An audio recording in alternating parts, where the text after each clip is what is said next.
Hello, everyone, and welcome to today's webinar, College After EAP. My name is James Marcita, and I'll be facilitating today's webinar. I work for Cambridge University Press, who is sponsoring it. A couple of things I need to clear up before we get started. If you guys are having issues of any kind, technical difficulties, please use the chat box on the right-hand side of the screen.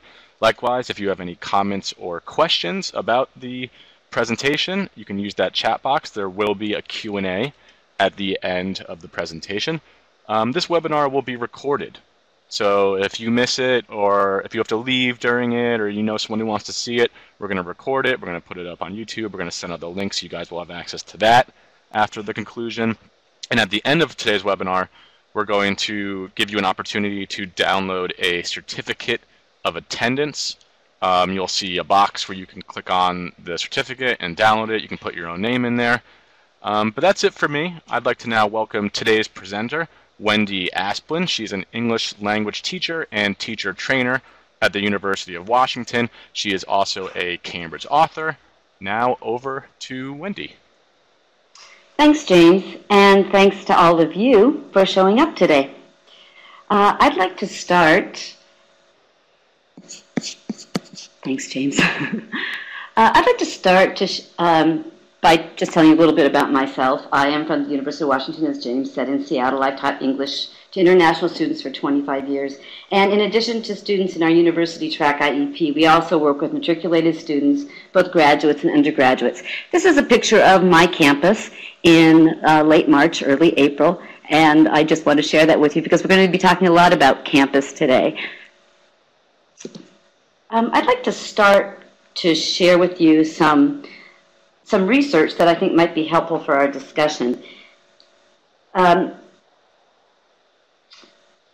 We being Cambridge, recently conducted a survey of EAP teachers in North America. And this is a survey that goes over several years. So we can see trends, we can see changes.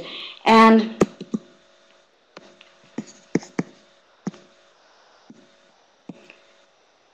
(797) teachers, almost 800 teachers in the U.S. and Canada participated in this survey. And this gives us a really accurate picture of what's going on with that many people participating. We asked them a series of questions, and we started with, what are key issues for you in EAP?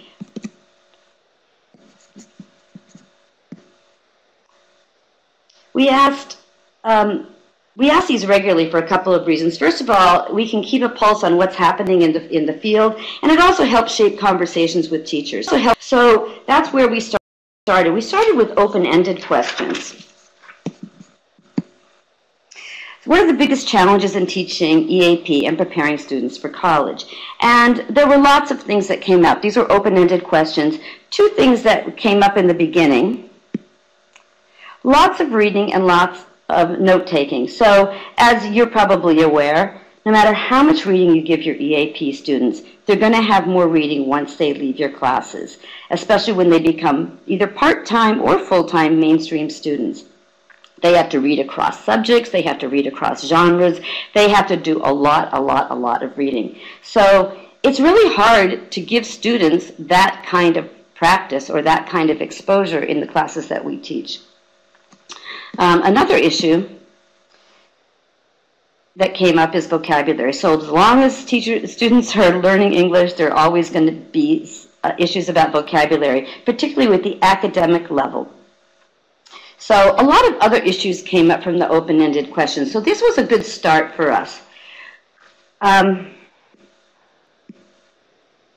What came up were 9 challenges, and we've been tracking this for over years. We've been conducting this for many years, as I said, and these key issues came up time after time. They're not in any particular order here. They're just in well, they are in a particular order. They're in alphabetical order, but they're not in any order according to what people thought was important. So we're going to take a look at these, and I'm going to give you a minute to think about for yourself what things are important, what things are not. Now, these came out of the, we asked then our participants in the survey to rank these. And we asked this after we asked the open-ended question, because the open-ended questions, we didn't want them to be biased by this. So, First, ensuring students can communicate with people at their college. That's all kinds of advisors, professors, any number of people besides their English language instructor. Ensuring that students master each level of Bloom's taxonomy. And if you're not sure what Bloom's taxonomy is, and it's been a while since you've been out of graduate school, those are the different levels of higher order and lower order thinking. So that's another one of the issues that people identified. Finding the right balance between academic and high interest content, because we know that when people start getting into academic work, the books kind of get a little bit more boring than the things that we've introduced them to in our courses. So that's a challenge. Helping people deal with post-EAP college expectations, that transition from going to sort of a protected EAP class to academic studies. Integrating video into lessons. Maintaining student interest. I work in a quarter system, which is 10 weeks, and I always think, I'm so glad I don't work in a semester system where I have to maintain that interest even longer. But that is one of the concerns that emerged from this. Selecting the most appropriate grammar points, because as you know, if you're reading an essay, there are so many grammar points that need attention. So what are the most appropriate ones to help them be successful? Teaching critical thinking effectively. And finally, teaching pronunciation effectively. So let's move to the next. So what I would like you to do, I'm going to go back to that slide. I want you, if you're sitting with a group of colleagues, you might talk to them. I'm just going to give you a minute to do this.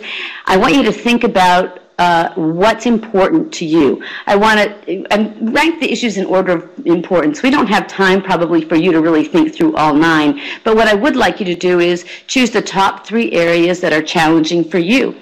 And which one is the least challenging issue? And then we're going to talk about what the results were from our survey. So let's go back to that slide, and I'm literally going to give you a minute to think about that.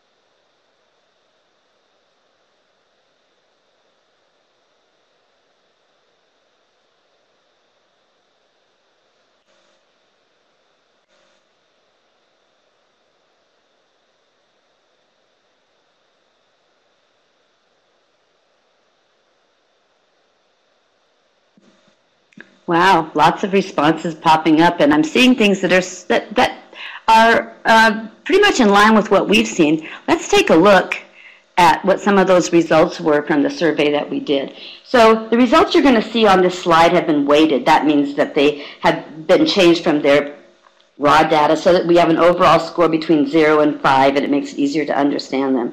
I'm only going to show you 4 things: the least challenging and the top 3 most challenging issues at that time. So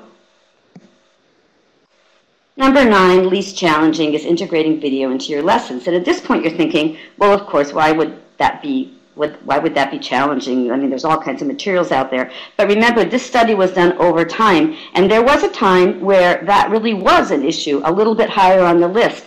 So it tells us that either we're doing something right as publishers, or else people have learned how to integrate video since we first started doing this. It's a deep insights across time, not just a snapshot at a moment in time.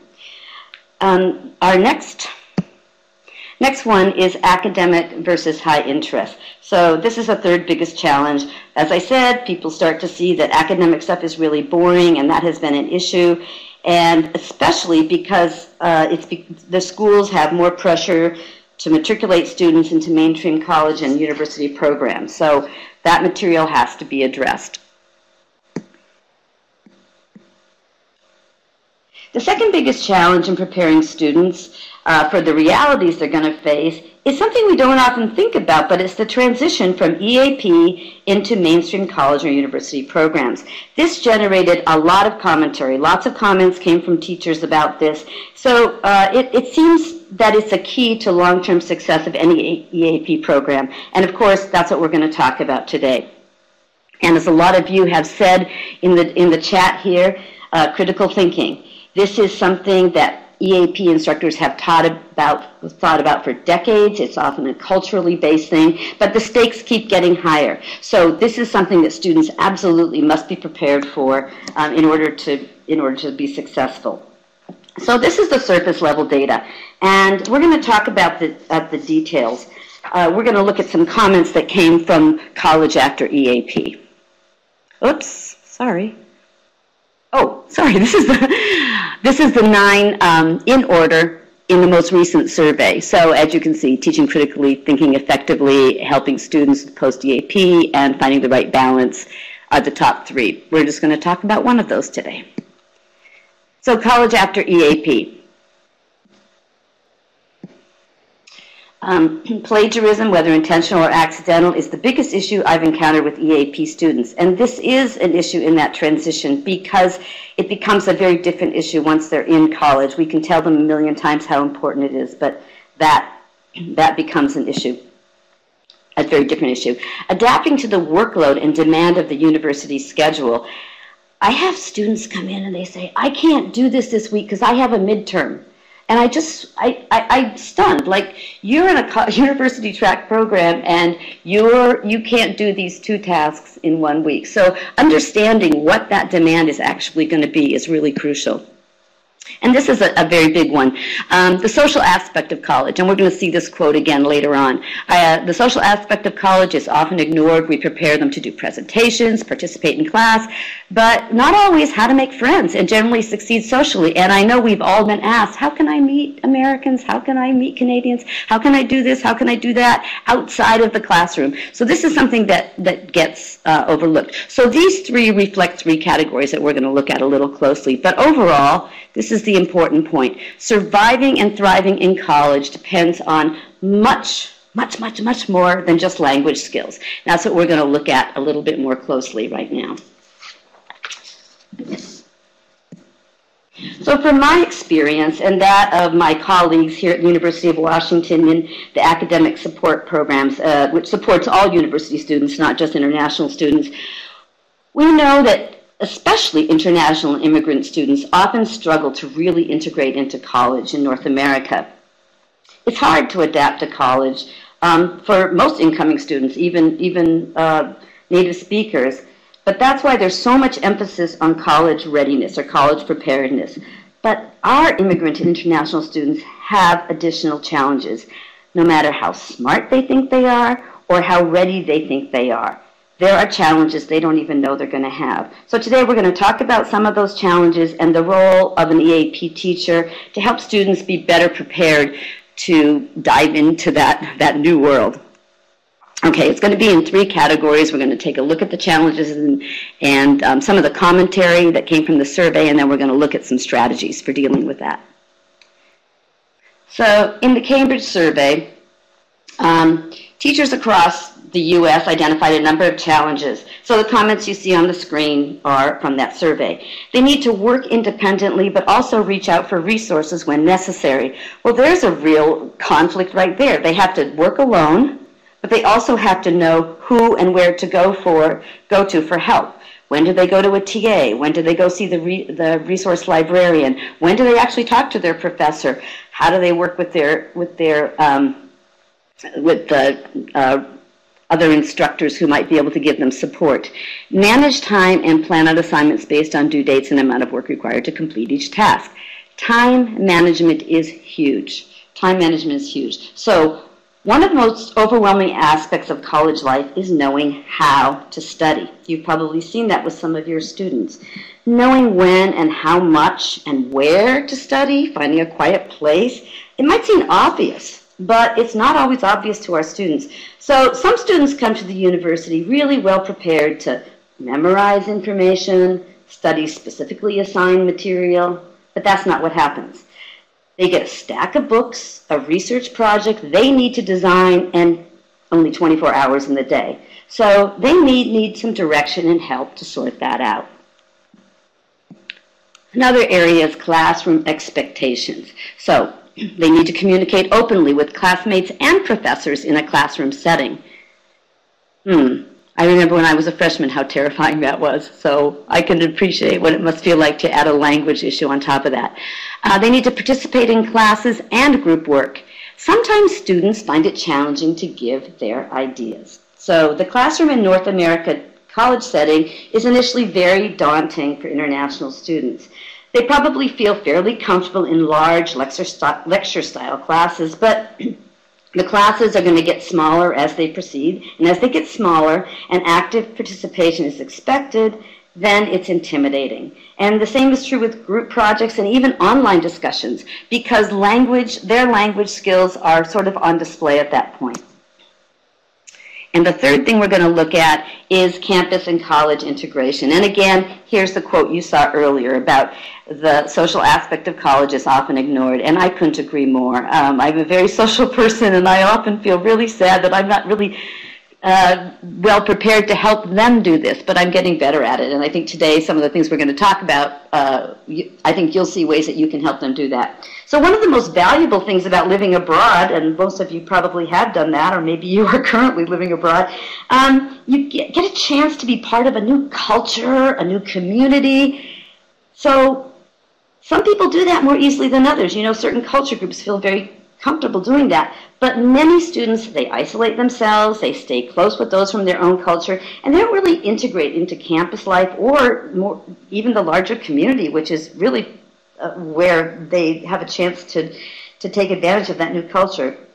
So as you see in the quote, a teacher commented that we ignore social aspects of college. So let's look at some of those challenges a little more closely. Then we're going to think about some strategies to help us help our students. Okay, so many students are simply overwhelmed. They're overwhelmed because they lack basic study skills. So let's talk about what they need to do. They need to do research skills.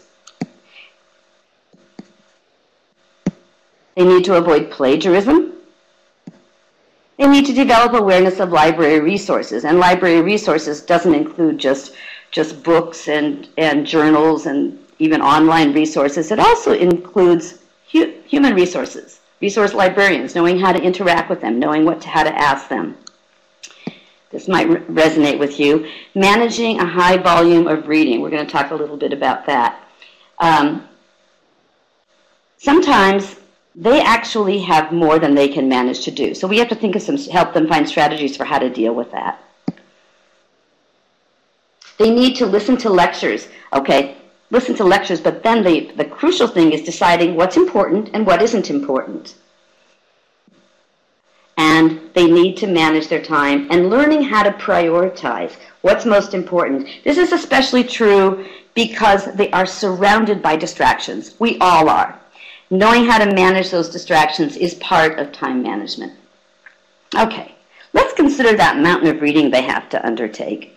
Here are some respondents' comments on the survey, and this is just a few of many, many that we got. So, first of all, it's difficult for students. Well, basically, this is the amount of reading that they have to do. Secondly, they have no idea how much reading and other work they have to do, and not just in one class. They have to multiply that by 3, maybe 4 classes. They feel overwhelmed at the volume of work and the amount of time they have to do it. And the last one is about setting priorities. It's difficult for them to cope, to manage their time, and set priorities. So let's start with thinking about, as I said, that mountain of reading that they have to do. Okay. First, students often fail to understand how a book is organized, what material is contained in the book. I used to be a book rep, and I cannot tell you the number of times a teacher would come up to me and say, a teacher who'd been using a book for a while and say, "Oh, I didn't know that was in the back of the book." So if teachers don't know those things are in the back of the book, I don't expect students to. They're not going to look at the front matter. They're not going to look at the back, except maybe to find the answer key. But basically, we have to guide them to knowing how to look at a book. And looking at academic texts is really the way to look at this exercise. But any book will do, including their English language book. Knowing how to look at a book. So here are some very simple questions for a classroom task. How is the book organized? Chapters, subheadings, are there discussion questions in each chapter? Are there answers in the back? Is there a glossary? What kind of appendices are there? So getting students to take the time to look at a book before they start digging into it so that they know what else is there to help them. This is something that they don't often think about. Okay, so there's a classroom task, but that doesn't really tell them what the reading is going to be like when they get to university. So let's see what we can do to help them understand that. A lot of students, and not just international students, I know this because I have a niece and nephew in college right now, they are shocked by the amount of reading they need to do. So it might be helpful if they actually saw what a typical class reading load might be. So let's take them to the bookstore. Here they can see exactly what's expected of them. This is a very simple task. It's meaningful and personal. I think every task that we set out for them should be both of those things. It should be something that has meaning, and it should be something that they can take home for themselves. In this case, they're going to find a book in their major. So they all have different majors. They're all going to go to different parts of the bookstore. That in itself is kind of an experience. They're going to choose one course from all the books or all the courses that are listed there. First question, how many books are required for that class? They might be really surprised to see how big that stack is. Or it might be one, but it's 400 pages. They're going to choose one of those books. Next questions, how many chapters are there? Okay, there's 17 chapters in this book. Wow, that's a lot. They're going to choose one of those chapters. What are the headings and subheadings? So we're kind of replaying what we did in the classroom by looking closely, getting to understand what that textbook does, getting used to looking through a chapter. And then number 4, this is where they really have to sort of come to a reality about what's involved. How long do you think it would take to read this chapter? And looking at that, looking at 17 chapters, looking at the other 3 books that are listed for that course, multiplying it by the 3 courses they're going to have to take, they're starting to get a visual understanding of how much reading they're going to have to do. And finally, what are the resources are in the book? Again, mimicking what we did in the classroom so that they can really start to realize what they have to do to access that book. Very simple task, but a great way to get them aware. So we talked about reading, where they're looking at things, but there's another resource that we often don't take advantages of, and that is people on campus. There's lots and lots of people there that can help us look at this also. So let's think of another way that we can help students understand how to deal with all that reading. Now they see how much there is. How do I handle all of that? Here's a very simple interview. So regular students at any college have their own strategies for dealing with the amount of reading they have to do. When I was in graduate student, I'm going to say almost foolishly, read everything twice. I had a colleague who read the first and last paragraph of everything. We got the same grade. So it just depends on who you are and how you approach things, but everybody has strategies for how they deal with them. So the results are actually pretty surprising. Some people say, don't read everything. Get in a study group. Break up the work. Read early in the day, not at night when you're alert. So there's all kinds of strategies that come. Afterwards, the students come back to the classroom and share what they learned. And as with all strategies, there isn't one size fits all. But here, they have a bunch of real-life suggestions. They offer a lot of ideas for students to try out. So I think that's a really helpful way for them to see how other people have addressed this. So what better source than people are already using those strategies? Okay, let's look at classroom expectations. There are certain aspects of North American classrooms that can be confusing and intimidating for students. First of all, they're expected to participate in class. But for a lot of reasons, they have a really hard time doing that. First of all, a lot of times they have trouble forming ideas in a timely way before this discussion has quickly moved on to a new topic. Sometimes they doubt their own ideas. And this isn't unique to our students, but we just have to add the language thing on top of that. So sometimes they don't trust their grammar or their vocabulary. There's just so much that can go wrong. There's also a challenge in working with group projects and understanding how to contribute in a meaningful way. There's sort of a cultural thing here as well, you know, how groups interact. If they're in a group of mostly native speakers, they all understand how that dynamic works. They also don't know what pitfalls to avoid, and those things can really damage a group. So understanding how to participate in a group project. Another challenge is understanding the nuances in how we communicate with different audiences. Thinking about professors.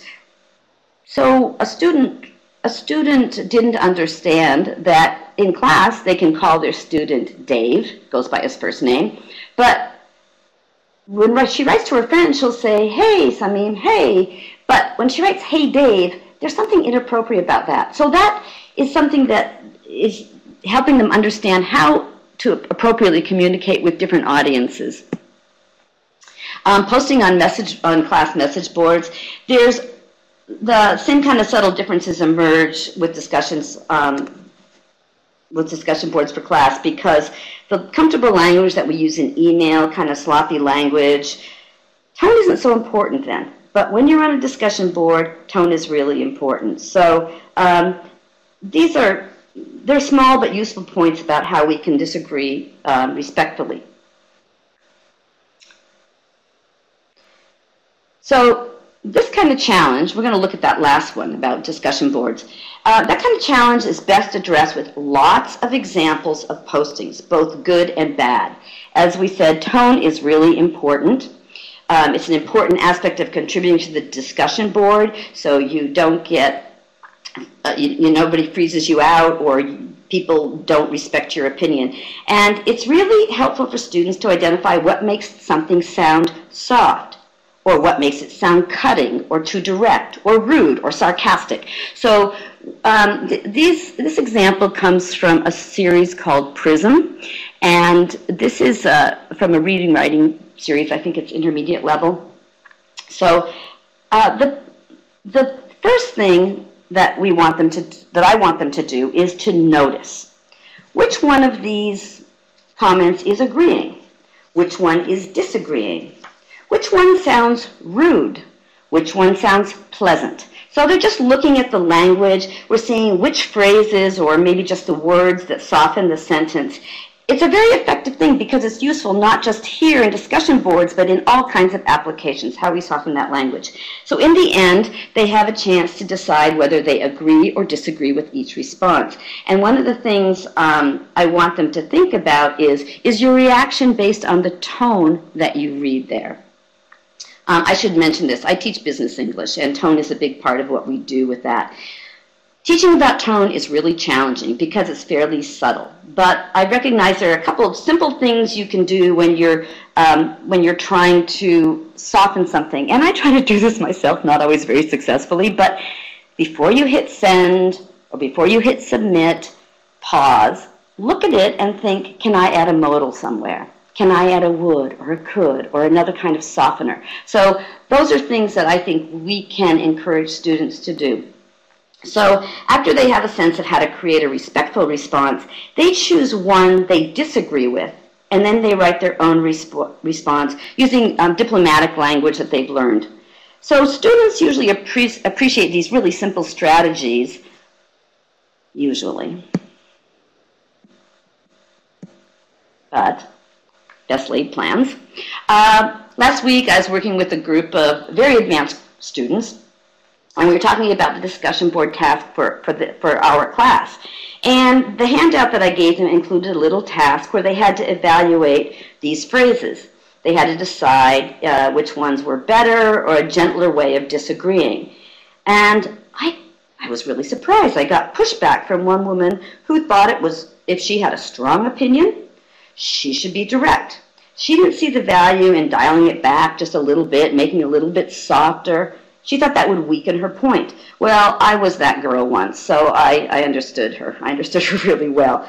But I also realized that what I had to explain not only was how her classmates might view direct and combative language, but how her professor would. You know, more flies with honey and vinegar and all that. So it was the first time I ever experienced pushback on that. It was kind of surprising to me. But I was in a room where there were some undergraduate students from the college newspaper, and I turned to them and I said, well, in your online discussion boards, what are the expectations? And it was really wonderful because I did not cue them, but one of them just said, well, recently a professor in her class had to get involved with rules and boundaries because students had colored outside the line. So she said exactly what that student needed to hear. But I also got a little education that day. I learned that not only do I need to present this, but to be prepared to explain that this is an expectation in a classroom or discussion board. It's not just international students who have to learn this, apparently, but it is important that they understand that there is a language of expectation on those discussion boards. Okay. Our last topic we're going to look at is integrating into a campus community, or a larger one. That's not always easy. Students may have a hard time finding a group to socialize with. Often they simply don't know where or how to meet others. Sometimes they're just shy, and sometimes they just want to focus on their studies. I'm going to tell you a short story about a student of mine. He went on to finish our program and went on to another college here in Seattle. And when he graduated, he was getting an award and he was giving a speech and asked me to come. And so I went. I wish I had a recording of his voice, actually, because it's so much better. His story is so much better, but you're going to have to bear with me telling his story. So in his freshman year, every day he went to class, and then he went back to his dormitory and he studied. Next day he got up, went to class, went back to his dormitory and studied. So for him, that's what he should do. He did that. That's it, every day for an entire year. He never socialized. He never went out. He never joined any groups. He thought that was the best use of his time. And then, and I don't know how this happened, but somebody invited him to do a summer study abroad program in Japan. So he did. He went, and it changed his entire experience at college. And it's funny, he had to go abroad for that to happen, but that's what happened. Anyway, not only did he learn a lot about Japan, but he also made close friends with a Japanese-American student who had accompanied the trip. I think he was a coordinator or something. And when they got back to the U.S., they went to visit a World War II Japanese internment camp in Idaho. He had no idea about that history. He had no idea that such a thing existed. And in the region I come from, that story is quite relevant. There's a lot of references to it that we hear. So it kind of gave him an intro to that, but that isn't really the story. What's important is he recognized that he needed to get out of his dorm room. He needed to get involved in all kinds of organizations and create friendships, which is what he did. And he realized that being in the U.S. as a student, being part of the community is part of that. And I should tell you, he's not a shy student. It's not that he was like that. He just thought that books were what it was about. So I think we need to suggest to our students that, yes, you need to study hard, but you also need to balance that. So let's look at some...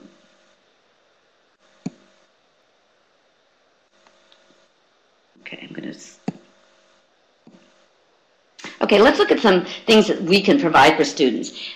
They just need to know what kinds of options are out there. They need to know they're welcome. So on every campus, there are student clubs. These are a good place to start. They're usually clubs for every interest: sports, pick-up games, teams, skills classes.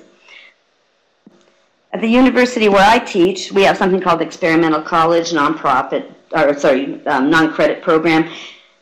Probably also nonprofit. Anyway, students can learn, photography or singing, guitar playing, cooking, whatever. It's a great way for them to meet people, and they actually make really long-term friendships, more than they do almost anywhere else. It's really pretty impressive. Another thing, a more current way to meet people outside of campus is meetups. So you can go on to meetup.com for your city. If you're in a small place, I don't know if they will have a meetup. They could start one. But in any case, a simple online search will show you where there are meetups in your city.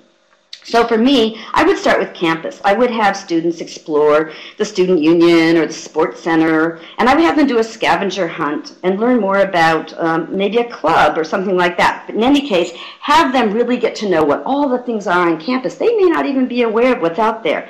I'm just going to give you one word of caution.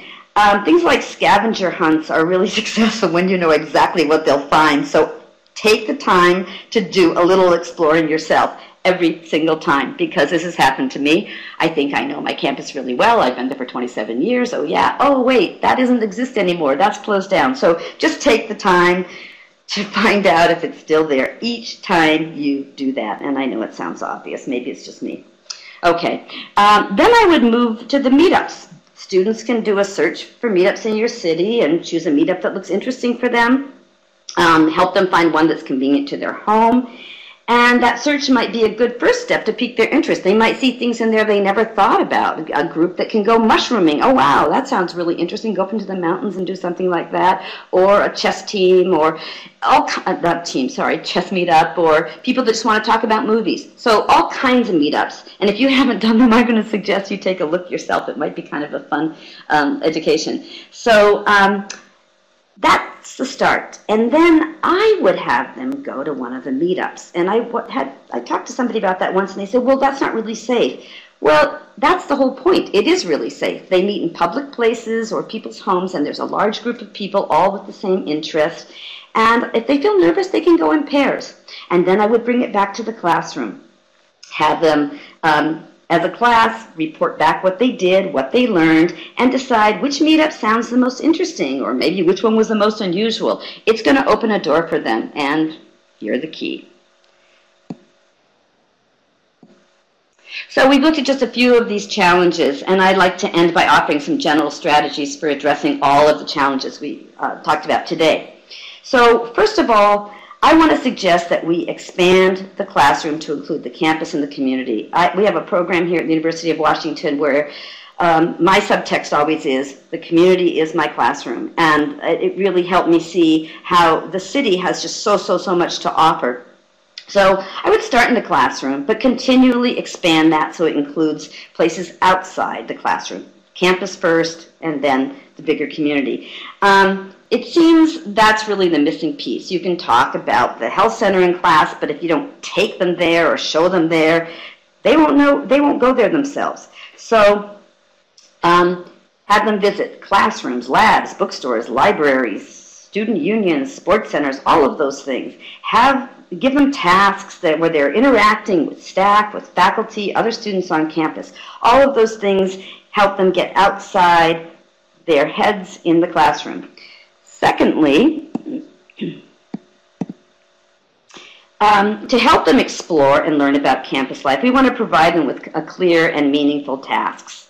So have them find out what services are available at the health center. And I went to the health center recently, and I was really surprised what all is there. They give away bike helmets, for heaven's sake, and I thought, wow, that is so great. So find out what's there. They can get information on participating in sports, learning how to swim, do meditation. They can find about clubs, on-campus activities, interview students, all kinds of things. The important thing is should be a meaningful task, something that will actually have meaning for them. And of course, not everybody. We all have different things, but that's the task that helps them get outside into something bigger than just their classroom. And then finally, I think it's very important for any task that you do, students have to come back, share what they've learned, create something.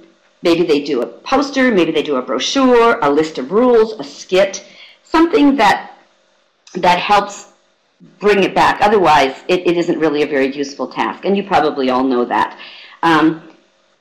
So I have one last general thought. I know a lot of you are thinking, well, I teach low-level students, so I'm going to wait until they're in level 3 or 4 to do this. Don't wait. Don't wait until students are more advanced to do these simple explorations. They can do them at all levels, I guarantee it. And I think they will thank you for that. The examples from this presentation came from a series called PRISM. It is paired skills. We have listening, speaking, reading, writing, at 5 levels, and I encourage you to take a look next time you're at a conference. Wonderful series and lots of great ideas for in each chapter. There's an on-campus task that takes us through some of the steps that we just talked about. So I hope this presentation has provided some useful strategies about helping our international immigrant students be prepared for their college experience. And if there are questions, this would be a great time to put them forward.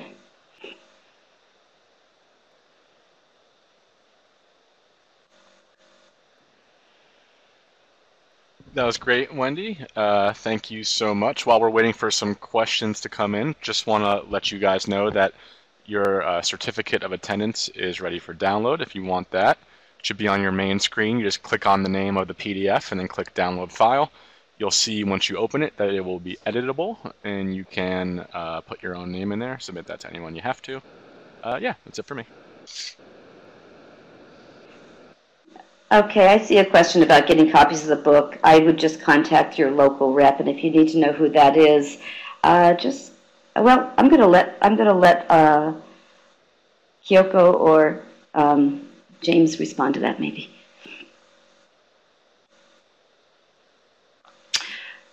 The question from Ellen says, how would you adjust these tasks or suggestions for students preparing for grad school? Well, of course they have to match their level of ability. So there's a lot of things that we do at the higher levels. For example, writing to a professor to ask for a letter of reference. So giving them the language for doing that. I recently did it. It was stunning, even with a model, how off they were. I've had students come up to me, hand me a form and say, can you fill this out for me as a reference? And not considering how much time it takes. So things like that, statement, that's something that comes to mind. How to create an academic resume. That's not something we always do in class, so I think that's something that's really important. Managing time, talking about how to prioritize, and then looking at vocabulary, quiz section, lab, workshop, office hours, lecture, seminar, TA. Those are all words that might have a meaning in one place but not another.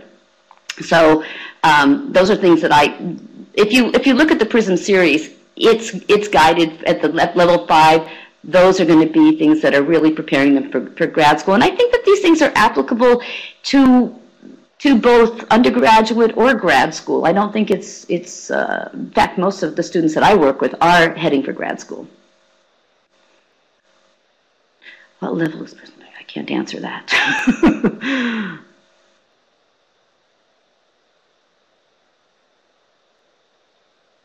Do you teach ITAs? We do teach ITAs, yes. You mean at my university? I'm talking to J.J. Polk. Do we teach international teaching assistants?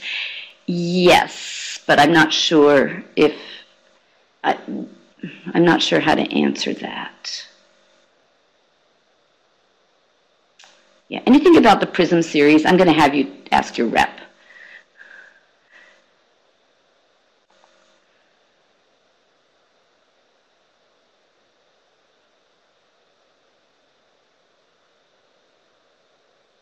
You know, while we're looking at that, I'm going to just give you a couple of really quick things that might be interesting to you, of things that we look at, like at the lower levels. English measurements. That's really hard. My husband's not an American, and he just could come here one time. His first question was, "What is an inch?" So we have a whole unit on how to measure things, and then they go to the grocery store and they look at what is a 12-ounce can and things like that. Public transportation, alternatives. Test study plan, how to read a time schedule, how to annotate instead of just highlighting everything, finding housing, how to work with RAs, going to the medical center, what's considered urgent, what's considered not urgent, what do these different things mean what kind of services can you expect, why people procrastinate, how to deal with conflicts, because we all have those. Those things are the things that just come to mind without thinking about too much. What are some good topics for anybody to write? The discussion boards. Do I choose controversial topics? I choose things that have at least some degree of I don't know if controversial is really necessary, but I think, sort of the typical questions where there might be at least more than one point of view. I have found that things like gun control isn't a very good topic because they all have the same opinion, so it doesn't allow them to really deal with, disagree or have to come up with gentle language to come up with an opposing point of view. But something that has a little bit of a range of responses.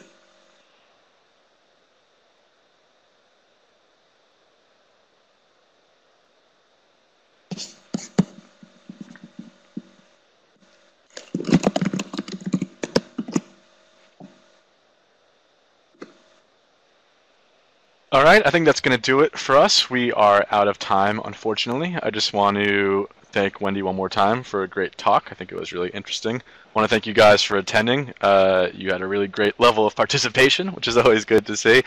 Like I said, we'll be sending out a recording of the webinar going forward, and you can still get your certificate. I'm going to leave that up, so if you guys were busy, thinking up questions, you got plenty of time, no rush. And yeah, that's it. Thanks, Wendy. And thank you, and I want to thank all the participants. It was really wonderful. Yeah, that's it. Go find things on your campus and in your community to help your students. See you later.